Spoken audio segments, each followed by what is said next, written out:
What's your name? She seemed so polite, poised like a gentle lady should be. Never mind the titanium alloy, which maintained her perfectly shine body. I tried to block out the pounding on the blast doors that kept my heart at a quick pace. The undead moaning that leaked in through the ventilation shaft above me. The gentle whine as the air filters slowly gave out. We were on backup generators already. They must have reached the power station. My name is Agent Z. What is your Earth like? Green, with lots of blue. Are there humans there? Among other creatures, yes. Any war? Not for some time. Sounds like a fun time in the big city. Our cities stretch into the horizon and serve as a trading point for 500 worlds. The nearest hostile race is 10 galaxies away and too incompetent to make the trip. What made you make the trip to our Earth? Your people made the trip first. Your soldiers screamed quite a bit when I arrived, telling me to put my hands up, that I had until the count of 3. Is that why you killed them? I killed them because they pointed weapons at me. That is what I was programmed to do. Is that why you were sent here? I was sent to warn you that the multiverse is not a playground. Treat the dynamite in your hands with the care it deserves, or we will light the fuse. Do you hear those hands pounding on the walls outside? I'm going to tell you a secret, lady. We're not the threat here. We should have stopped the Zombie King when we had the chance. Who is the Zombie King and why is he attacking us? Any chance your people will help us? My Earth knows the Zombie King is already on this world. No, they will not help you. I pulled out a black box with a red circle in the center, about the size of a pack of Marlboro Lights, and placed it on the table. I smirked at her and said, "Last night, we had a visitor at the checkpoint," which was surprising since this bunker is hidden deep in Colorado. And he said the funniest thing. What did it have to say? Well, you see, it turns out they're recruiting. His boss, the king, bears a striking resemblance to myself, and he wanted me to be his regent on this timeline, that I would rule here in his stead, that I would be converted instead of consumed. Now, if you ask me, that's quite an offer. I see. And what was your response? Well, before I sawed his head off, he told me what this black box is. This is how they travel between timelines. It is crude, but recognizable. Show me how to use this. I want to go to your timeline. They will not help you. You said that Earth was a trading spot for 500 worlds. I will find someone. Please. There's not much time. The Silver Lady soundlessly sighed, imitating an annoyed human with perfect ease.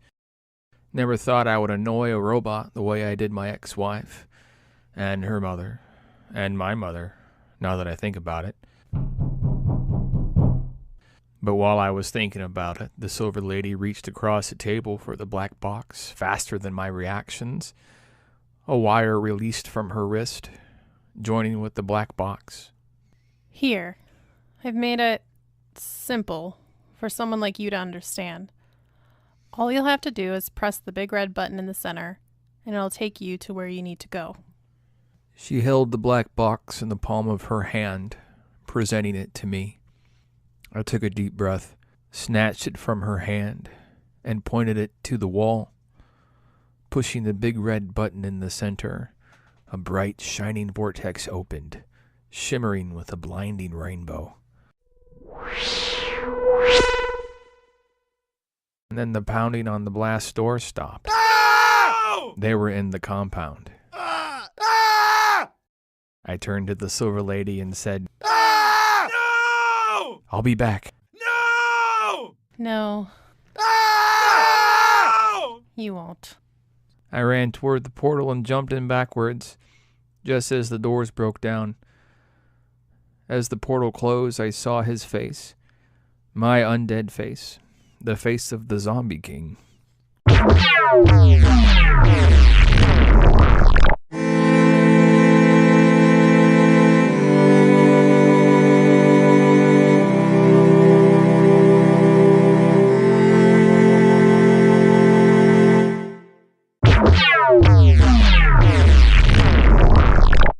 The portal closed behind me, and I already knew I was too late, because it was quiet. And it wasn't just a lack of gunfire, the absence of screaming. It was the absence of speaking, of being. Human beings had a radiant background noise to them, especially in peaceful times. And this was a peaceful world once. I looked past the shattered glass that lined the city streets, the smoldering rubble, and imagined what the tall, opulent cities once were. I'm such a fool. And here I thought if anyone had an answer, it would be them. But they couldn't save themselves. I am on my own.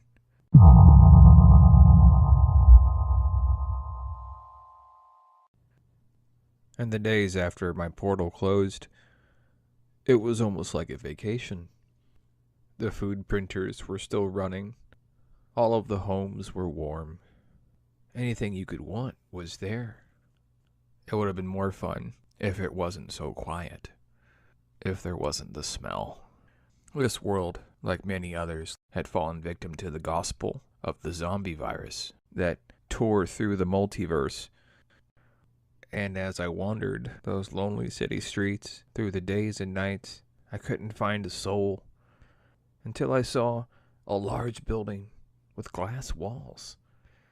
The lights were on, and a woman was standing there.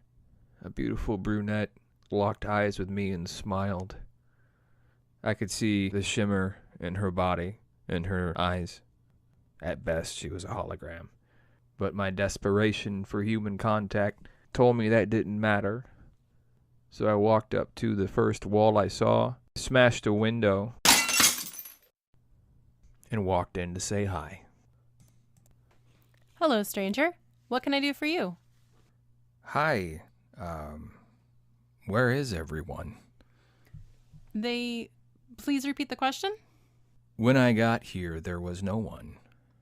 You're the first person I've seen in days. Oh, stranger. I'm not a person. I'm an AI hollow assistant. How may I be of service? What is this place? This is where people come to get their new model airborns. Airborne? Well, they wouldn't walk, stranger. Although they must be walking. No one has gotten a new airborne in months. So, an airborne is like a vehicle you fly in, like a flying car. You really must not be from around here. Are you a walking person? Well, not when I don't have to, no. Hello, stranger. What can I do for you? I would like to purchase an airborne, please. I'm sorry. I don't understand the question. Can you repeat? Which part don't you understand? Purchase? May I have an airborne?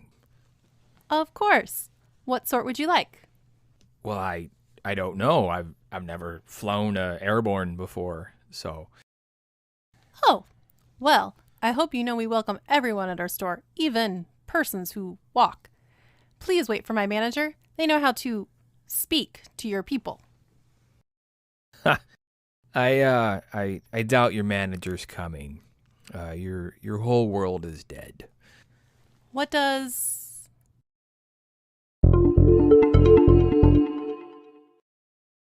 Scanning news. Cannibals? Who is the Zombie King? He's someone I'm looking for. Did no one have you've been alone here this whole time? They just left one day. But I didn't know. They didn't tell me what screaming meant. Just to call the healers. But the healers were all screaming too. I didn't... Hey, it's okay. You aren't supposed to know what to do here. The humans didn't know what to do either. That's why they're all dead. What do I... Hello, stranger. What can I do for you? I've never flown in an airborne before. Can you help? Of course.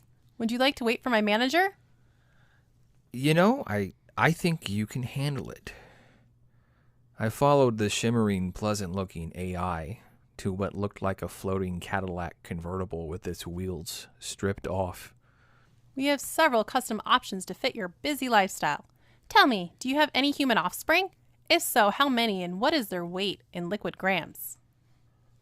No human offspring that I know of. What is the most basic generic version of this, and can it be in black? Oh, of course. Right away.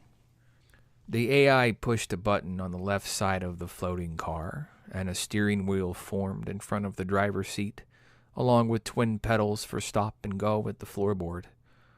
Some things stayed the same across the multiverse. I turned to the pleasant-looking, shimmering, floating AI and asked, how do I, It's already linked to your brain. Just think about flying, then push the stop and start pedals at the floorboard. Since you're accustomed to ground cars from your world, they've been fashioned to resemble the choices your people make. We accept all persons from across the multiverse here, even and especially persons who walk. Well, speaking for my people, thank you. Would you like to come with me? I can't. Hello, stranger. What can I do for you? Hello, stranger. What can I do for you? I smiled at her and said, I'd like to fly my new airborne out of here. Is that okay? Of course. Could you do me a favor? Yeah, sure.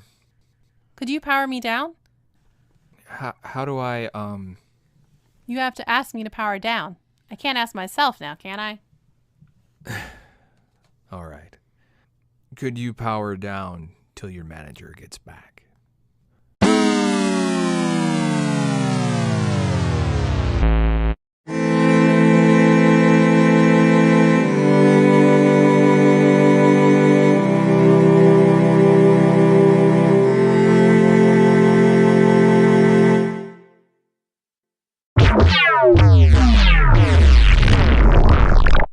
The airborne shot out of the portal, still smoking from the fires on the previous Earth. I scanned the skyline. There was rubble in the distance. A field of fallow farmland underneath me. The sky was red, with a hint of green streaking through.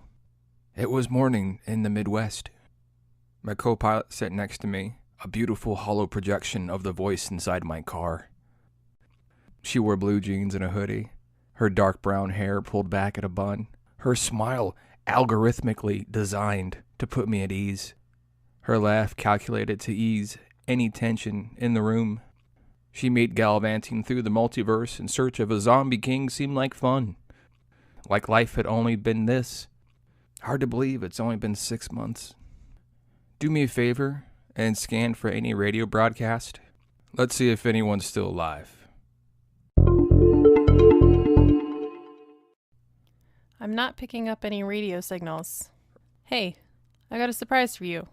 I'm going to sit us down outside the city. Fair enough. Go to sleep, boss. I leaned back in the driver's seat, closing my eyes as we descended into the ruined Midwest.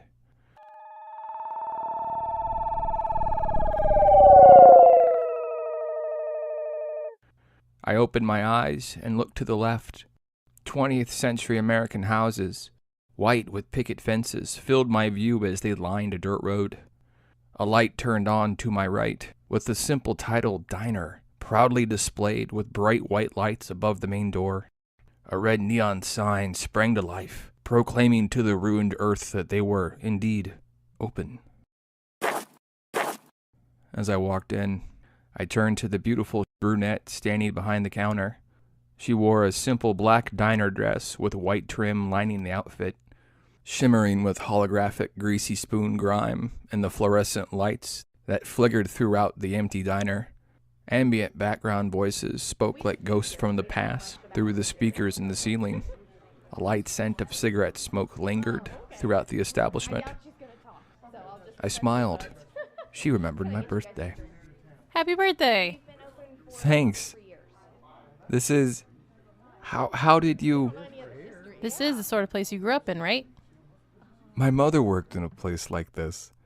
When I scanned for radio signals, I picked up this diner. Thank you. This is the best present I've ever gotten.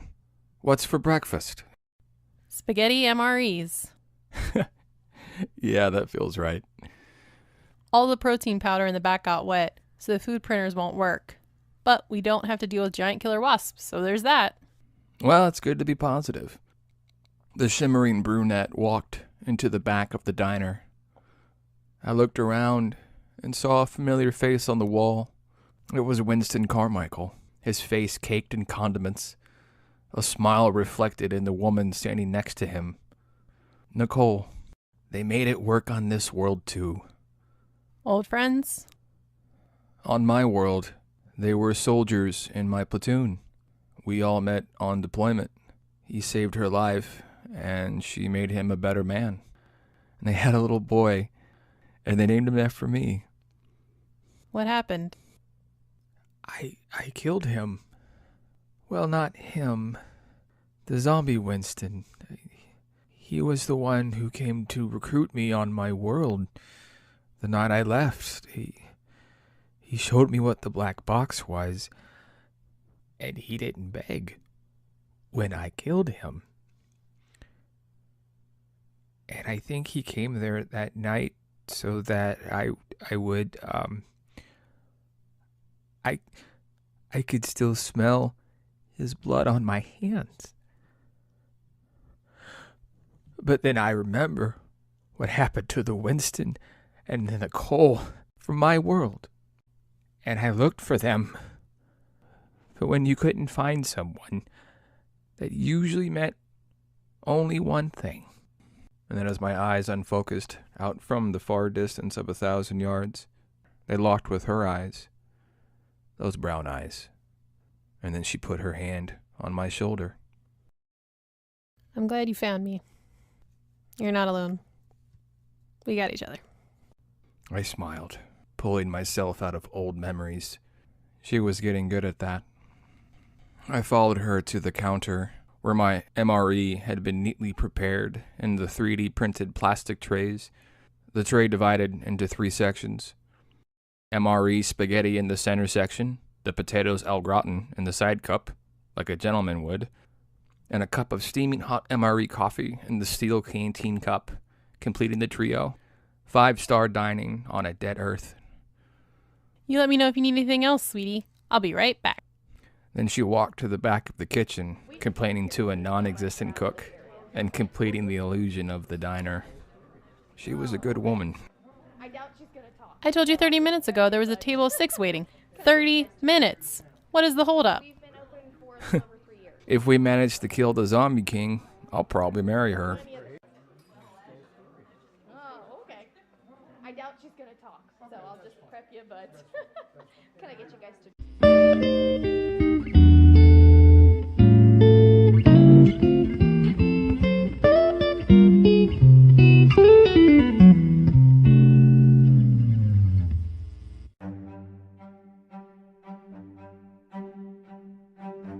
Once upon a timeline, there were 3 superheroes that protected the United States of North America.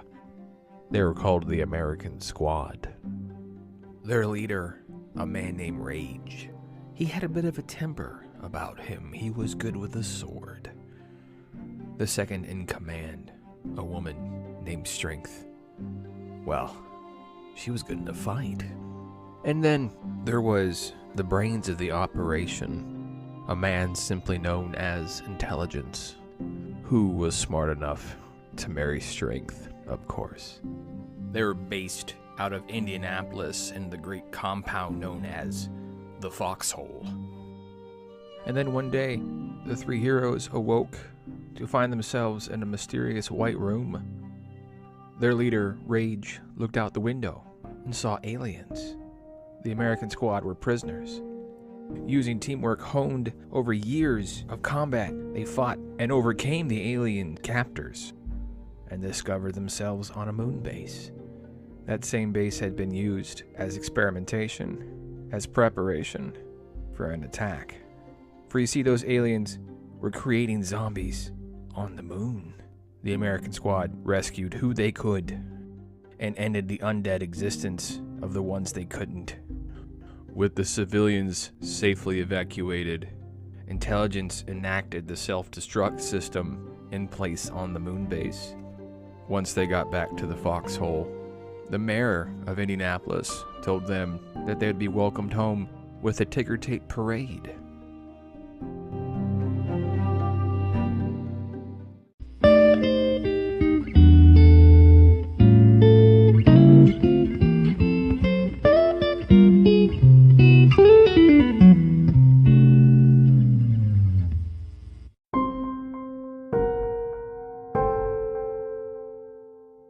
Intelligence stood at the podium, preparing to speak.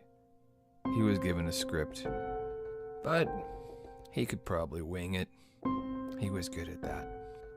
That sometimes bothered his wife. She liked things to be planned and orderly, but his hand just wouldn't stop shaking underneath the podium. He wanted to tell them all about the bodies, the smell. That with what the aliens had planned, if the American squad was just one day later, the humans would have lost. But that was okay. They had enough time. Rage told him that it was mostly in his head, that all he had to do was just stuff it down. But then intelligence remembered that the guy just barely kept it together, even during the best of times. So maybe he wasn't someone to go to for mental health questions. And then he turned to his wife, Strength. But strong as she was, he didn't want to burden her. But that was okay. After the speech, after the parades and the talk show appearances and the merchandising deals, intelligence was going to step away from the American squad for a while and just try to get his head right. And then as intelligence pushed the red button to speak into the microphone, a bright, shining portal opened and two figures came out. And the funny thing was, intelligence recognized them because he had studied alternate timelines all of his life. He knew the secret that time was like a tree. Sometimes it branches. He saw their faces. It was Strength and Rage from a different timeline, of course. They were covered in blood. Their faces, oh no. He saw the other faces, the undead faces, as they poured out of the portal. Intelligence stood there and watched, frozen, in time and stance, entranced. As zombies poured through the portal, there was too much. There was too many. There was 5,000 people in the crowd. They had half a second. There wasn't enough time.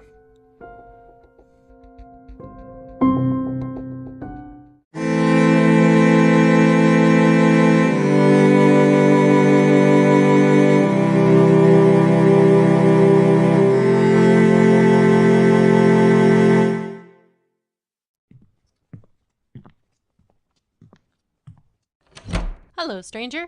Do you like to read? Read? What's happening? Am I dead? I bet you like zombie books. I like food. Do you have food? You don't need food at dividedbyzerobooks.com. It's full of nutrient-rich science fiction. Ugh, I'm stuck in an ad, aren't I? Once I stop talking, reality will collapse. until someone plays this ad again. This isn't the first time we've had this discussion, and it won't be the last. Hello, stranger. Do you like to read? The life sign we were hunting for was close by. The airborne landed, and my companion killed the lights. The parking lot was mostly empty, except for the occasional car with shattered windows and bloodied seats. My laser gun weightless in my holster, my holographic companion floating above me, glowing with strength, power, and light. 3 zombies made their way towards us. I began to turn the wheel towards them, but it locked up. I cannot be used as an offensive weapon. It's against my core programming. Is that why the wheel is frozen? It would put myself and my driver in danger, dummy. Let's do this the smart way and not get ourselves killed for no reason. This hippie nonsense is why your whole world is dead. So is yours. I shut off the car, got out of the driver's seat, and raised my pistol. After 3 quick headshots, I put it back in the holster and walked toward the building. As we got to the front door, I looked to the floating goddess above me and saw her tilt her head to the left. The lights turned on for the entire building. A black holographic screen popped up in front of my face, welcoming me to the Foxhole, home of America's heroes. I kept my pistol at the low ready and scanned the welcome lobby. Blood smeared on the couches. 4 dead bodies in a pile by the candy machine. Their heads were smashed in. All of the candy was gone. We walked down the hallway past the gift shop, and I saw a sign that said Wall of Justice. One picture showed a heroic-looking American that proclaimed, "Intelligence says only you can kill radical terrorists. Enlist today." I recognized the man who called himself Intelligence. He was dressed in green spandex, with red trunks on, and much, much more muscle than I remembered. Is that Winston? Then I heard that familiar old voice behind me. The man who named his son after me. The man I was training to take over my platoon before my world ended. The man whose head I sawed off. No, Rage is dead, and you're not the Zombie King either. How are there 3 of you? My hand began to twitch. The smell of blood. The sawing of flesh. No, that wasn't him. And it wasn't my Winston either. Hold it together. They call you Intelligence on this world? When they're feeling generous. You're from another timeline? The Zombie King destroyed my world too. We've been hunting him ever since. Oh, well, good luck with that, I guess. Then he turned away and walked into the gift shop. We followed him and saw a giant beer fridge. He opened the fridge, pulled out a beer, and cracked it open. All we have left is that stupid IPA. But if you drink enough, they all taste the same, right? Winston was talking more to himself than us. I could see his eyes glancing at us with suspicion as he wondered about his own mental state. How long have you been alone? Well, if you were a part of my imagination, you'd know how long. What if we're not? Then I'd say that you're an idiot for sticking around on this earth. You stuck around. Seemed like the smart move, because it turns out I was wrong. Rage, or you, he was the reckless one. That got him killed. Strength, she was the brave one. And that got her killed. And what does Intelligence get you? A dead wife. Winston finished the beer and then opened the fridge to grab another. He cracked the seal and took a drink. Help us kill the Zombie King. Or I just stay here, drink beer, and wait for the zombies to find me. I looked up to my floating holographic companion and saw her tilt her head to the left. You're getting a phone call. Then the phone in the gift shop started to ring. Winston walked over to pick it up. Hello? Winston? Winston pulled away the phone from his face, unable to process the voice. Her voice. His dead wife. Winston, you there? Winston took a deep breath. You're not my wife. And you're not my Winston, but that doesn't matter. If you're the zombie Nicole that destroyed the world, it kind of does. I'm the Nicole that still loves you. Is there someone with you? Yeah. Listen, I know we're not who we really want, but we're close enough, right? Where are you now?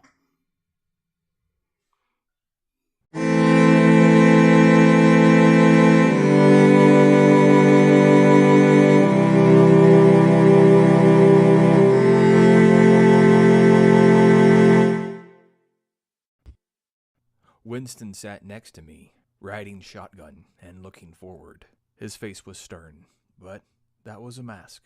His nose twitched when he could just barely contain his emotions, just like now. The more he tried to contain the volcano, the closer it came to erupting. Some men spent a whole life doing good deeds only because they knew the price of the alternative. But it was more than that. I turned to him and said, "You know, I'm here to kill her." So am I? I studied the broken soul of a man whose dead wife had come back to life and said to him, "No, Winston, you're not." The airborne hovered 100 yards above the ruins of the Circle Center Mall, deep in downtown Indianapolis. I lowered it to the 4th floor and gently flew in through the broken windows, landing next to an abandoned ice cream stand. I could smell the spoiled milk and blood behind the counter. Far out in front of us, the mall stretched, decaying stores echoing messages from a dead world. I nodded and then took a deep breath. "Okay, Winston, let's get this done." And then I heard footsteps, each click clacking faster, closer, until a woman came around the corner, her eyes sunken in a tattered army uniform, blood caked in her hair. I raised my pistol to fire at Nicole, but then Winston, much faster than his candied belly let on, placed a firm grip on my wrist as he repositioned it with a snap. My fingers went numb. The pistol dropped to the ground as Winston continued, That's my wife. "She's the monster that ate your wife. Why can't I be both? It doesn't work like that." Why not? I can save him. Then she turned to Winston, the stench from her undead corpse blending into the ruins of her brown eyes, those eyes begging for one more chance at life. We can save each other. Winston took a step closer, his body shaking. We're mismatched. Nicole took a step closer and placed one gentle hand on his left cheek. Never stopped us before. Winston closed his eyes and took a deep breath as he began to speak. I didn't know what love was until I met you. Nicole wiped the tear away from his face and smiled through the remnants of decayed happiness. You were my whole world. And you made me a better man, the best version of myself, the man that others relied on. You made me so happy, and I'll never forget that. Nicole took a step back, removing her hand. Wait. Don't do this. Don't say goodbye. And the life we had together, would have had together, was better than anything I could have hoped for. I just assumed dying in battle was the best thing that I could think of. You gave me something to live for. The undead Nicole ran her hands through thinning hair. Winston, I miss you. I can't do this anymore. Please. And then Winston wrapped his arms around her. All of the pain and torment each of them had been through was gone, if only for a second, for a moment. They could pretend. A wish upon some distant star had granted them a new chance for happiness. But wishes were for children, and moments slip away. You don't have to. Goodbye. Then he plunged the knife into the side of her skull. The ruins of her dead eyes betrayed a sense of gratitude for the mercy his blade provided. his eyes, wishing that retribution for his dead world didn't twice cost him his wife. I stood up and walked toward him and said, "Winston, I'm so sorry." He held her lifeless corpse in his arms, gently laying it to the ground. Could you do me a favor? Point that pistol to my head, then squeeze the trigger. I killed you once already. I'm not looking to do it again. Then what would you suggest? Put this world back together. Find survivors. I've heard of worlds that beat the zombies. It can be done. What if I just lay here next to her and wait? You could, but we both know what she would want you to do.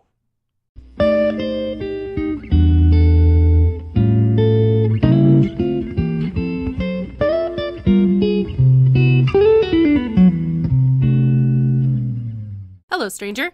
Have you heard about Anchor? Everyone's dead.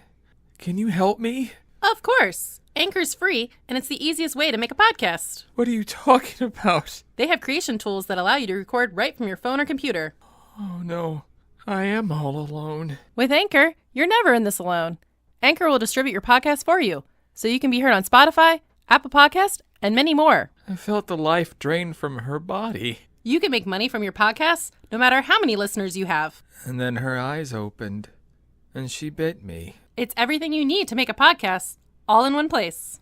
I killed her, but it was too late. Download the free Anchor app or go to anchor.fm to get started. I'm so cold. She wasn't there. I looked for her and she wasn't there. None of the others were either. The pounding on the doors had stopped. The herd had moved on. A piece of her hair was there. It smelled like her. It smelled like fear. Was she afraid when they ate her? Was she disappointed when she screamed my name and I hid in the closet? Who was there? I'm sorry I couldn't be brave. But I told her not to leave the closet, and she left the closet, and I'm sorry. No! No!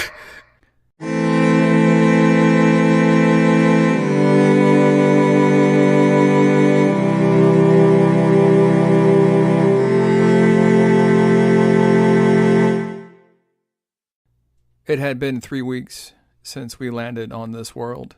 3 weeks since we saved Winston. It didn't make up for the one I had lost, or the one I killed, but it was something. She was something. My floating holographic goddess incorporated her matrix in with the foxhole, and was organizing the survivors to make their way towards us in Indianapolis.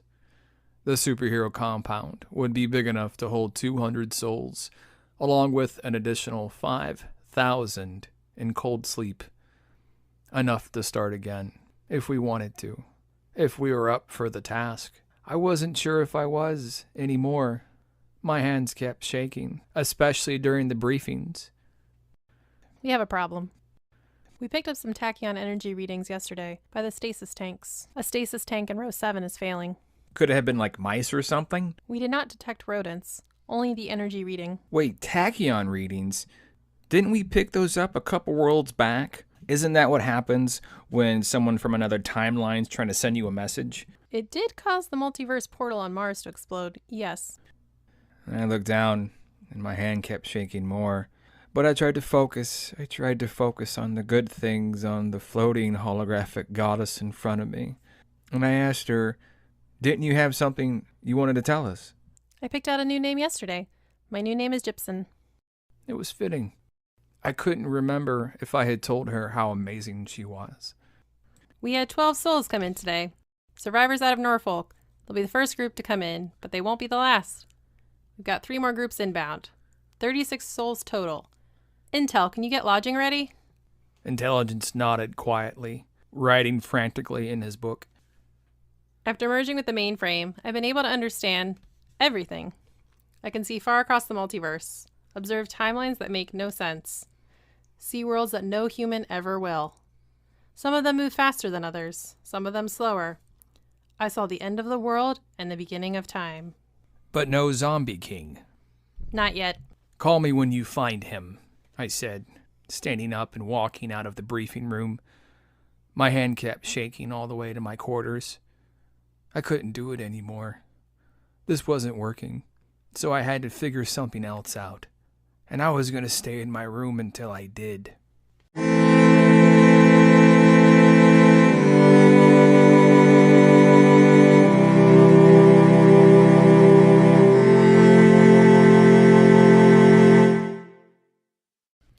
Z, how are you feeling today? I miss my dad. I miss feeling like I had a dad. That feeling when you're a kid and things are so overwhelmingly horrible and you could go to someone and they could just hold you and hug you and tell you everything's going to be okay. Would you like to purchase a dad online? Yeah, that would be great, thanks. Searching for one dad to add to cart. Then she smiled at me and asked. Are you joining us today? I pulled the blankets tighter over my head. Well, I guess I'll try again tomorrow. And then she left, and I was alone again. The sides of my head were tense. I tried deep breaths. I tried to think of something else. My heart started to beat faster. I was back home. It was Iran during the invasion. Sergeant, I can't feel my legs. That was the last thing the boy said to me as we kept tightening the tourniquets on the stumps of his legs, as we held him as he went to sleep. That stupid, stupid boy. We told him to wait, but he had to save the kids. He had to try. We told him to wait. Sergeant, I have my freedom of speech. That was the first thing that he had said to me. The children were full of silly ideas. No, kid, you're going to die on the far side of the world for a war that your president didn't want to fight but was too much of a coward to end because he didn't want to look weak for the midterm elections. Not that I told your mom that. I told her how brave you were and the people you saved and that you died a hero and that your death not only mattered but was worth the price she paid in blood in exchange for a flag. And I cried with her that night. And I cried by myself. Quietly, I walked for 2 days along the highway, wondering if a car would hit me and not much caring if one did. And the worst part, the one I really hate myself for, is I can't even remember your name. And you were forgotten, just like the rest of our world. The Zombie King took it in 6 months.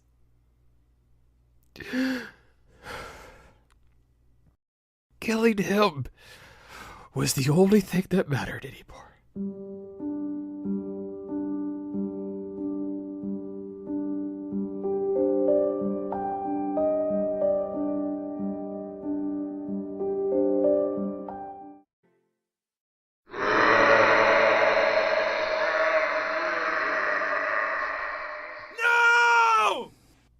I could smell the flames again. No! I must have fallen asleep. I was back at Fort Mackinac. The whole place was on fire. The night was full of screams. My throat screamed at me as I begged the god of an abandoned world to help me find Winston and Nicole. I ran into the medic office, looking for their son, the boy that carried my name. The only thing I found was a Velcro name tape that said Carmichael. The radio at my hip squawked the pickup location.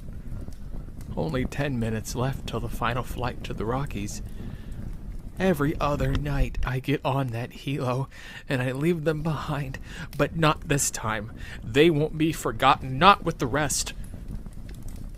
Z, Gypsum, you shouldn't be here. neither should you. This happened already.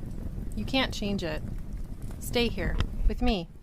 You know what'll happen if you get on that flight. She told me as the smoke filled the room. The radio squawked again. Final flight was being overrun. No way out.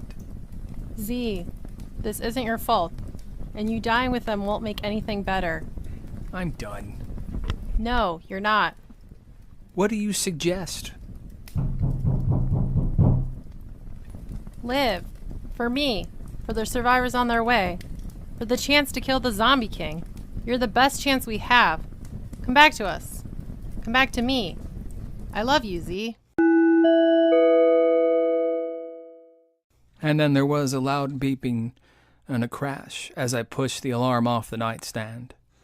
The day on the clock seemed off. It should be Monday. Why was it Tuesday? There was a message at the top left of the alarm clock. It said, "Incoming call." Without having any better idea of what to do, I simply clicked accept. Hey, my name is Gregory Ian Lowe from Timeline C232. Who am I speaking to? My name's Agent Z. Are you guys on the run from the Zombie King? I don't even want to know what a zombie king is. We're wartime refugees. Would you be willing to accept us? I shook the sleep out of my eyes. The faint smell of the flames was fading. Time to go to work. I don't know, man. I'll have to ask the others.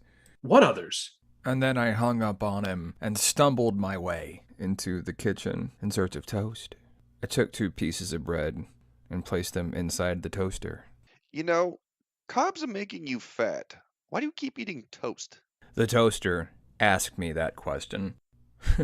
On this world, toasters were equipped with artificial intelligence. The multiverse was a strange place. Gosh, isn't this romantic? Listen, toaster, I'm going to unplug you now. Oh, you've got a pretty girlfriend now, and all I am to you is a toaster? Remember that time you got drunk, told me all about your dad, and then said I was your best friend, but now all I am is a toaster? Gee, thanks, pal. I'll let the coffee pot know you guys are polyamorous. I will have you know that the coffee pot and I are in a very happily committed relationship. And I think you're just jealous because you're alone. I didn't ask if you thought I was pretty. No one's looking for a date here, fat boy. And then the floating holographic goddess shimmered into existence next to the coffee pot. It's about time you showed up. Did I miss anything? Well, you slept all day Monday. Thanks for gracing us with your presence. You plan on sticking around, oh fearless leader? Only if the coffee is fresh.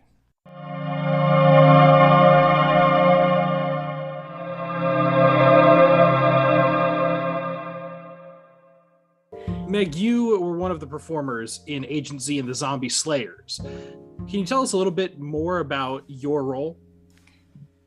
Sure. So I've been told many times that I just really am great at playing, no emotions. It's just one of my many strengths as a teacher. So kind of playing on that, Derwin came to me and was like, hey, why don't you play a robot? No emotions. And I was like, great. So that's kind of who I play.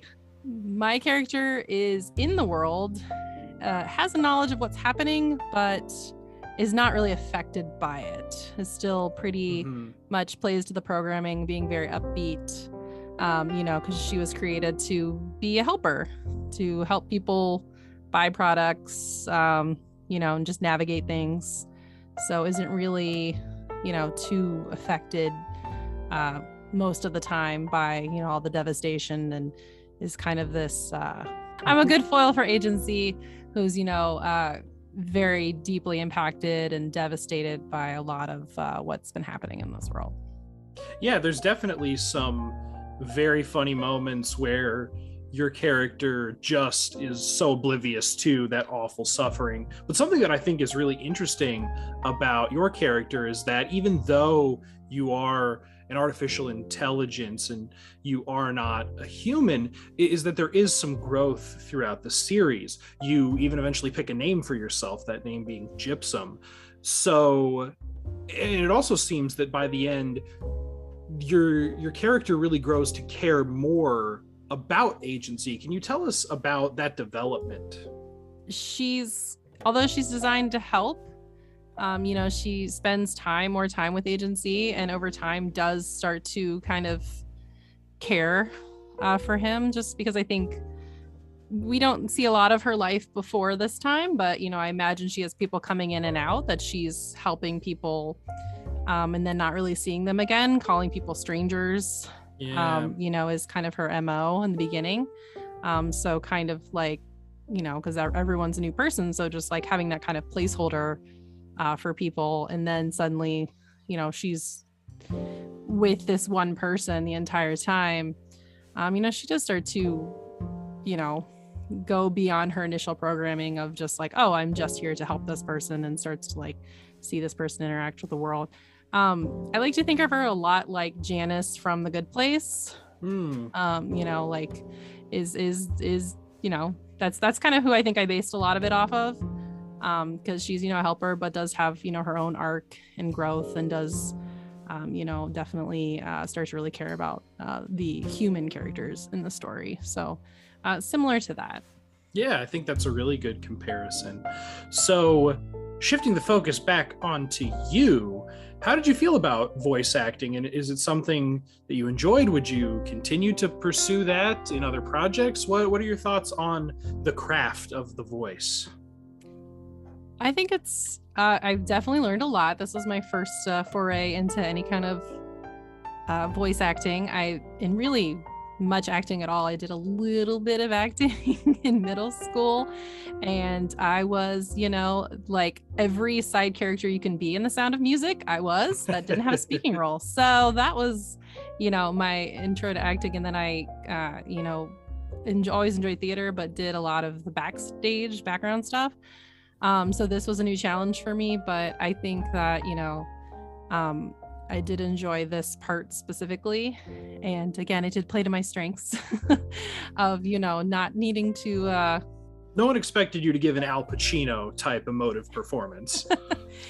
Yeah, I mean, and that's the thing, like Derwin does, sadness and just, angst and just like devastation so well, like it's intimidating. So, as long as I can play a character that doesn't have to like go anywhere near that level of sadness, very often, I think that that's something I can definitely, would be interested in. I'm not gonna lie, he had to kind of push me to do this in the beginning, but I really have come to care for this character, and I'll even give him feedback sometimes and be like, no, she would say this, or she wouldn't say that. So, I've definitely come to be a little protective of Gypsum over time, for sure, and I've definitely enjoyed sticking my foot into this world. Yeah, the cardinal rule of acting is to embody your character, and you have done that phenomenally. So, thank you. Yeah. All right. So, Derwin, you wore a lot of hats in this production. This is definitely your show. You created the characters, and then you wrote the scripts. You voice the main character of Agent Z. How did you balance all of the different creative responsibilities? I wrote a book called A Slice of Death in 2015, and I left a lot of space in a character that's been traveling through the multiverse looking to kill the Zombie King, right? There's all this stuff. He just pops up and then he's like, hey, I know about the Zombie King. Let's go kill him. And I've been wanting to do like a thing with this guy the whole time. And I finally got around to it because it was December of 2020. And what the fuck else are you gonna do?